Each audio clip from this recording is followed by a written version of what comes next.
ছোট লাঠি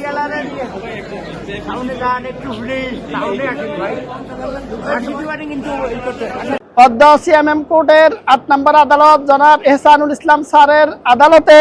বাড্ডা থানার দুর্জয় আহমেদ হত্যা চেষ্টা মামলায় সাবেক মন্ত্রী দীপু মনি, সাবেক ফ্যাসিস্ট প্রধানমন্ত্রী শেখ হাসিনার উপদেষ্টা সালমান এফ রহমান এবং সাবেক আইনমন্ত্রী জনাব আনিসুল হক সাহেবকে উপস্থাপন করে অত্র মামলার তদন্তকারী কর্মকর্তা আসামিদেরকে এই মামলায় সোন অ্যারেস্টের আবেদন করেন। সোন অ্যারেস্টের আবেদন করা হলে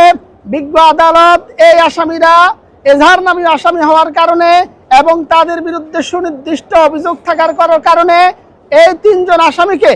অত্র মামলায় সোন অ্যারেস্ট দেখানোর নির্দেশ প্রদান করেন। এই মামলার যিনি ভিকটিম দুর্জয় আহমেদ, তিনি বাড্ডা থানাধীন ইউলুফের পোস্ট অফিসের গলিতে আন্দোলনরত অবস্থায় 2024 সালের 20 জুলাই তারিখে আন্দোলনকারীদের উপর যখন ফ্যাসিস্ট আওয়ামী লীগের দোসররা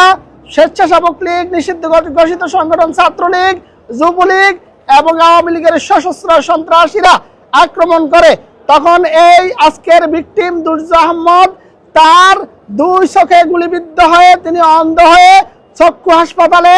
এবং পরবর্তীতে সামরিক হসপিটালে তিনি চিকিৎসা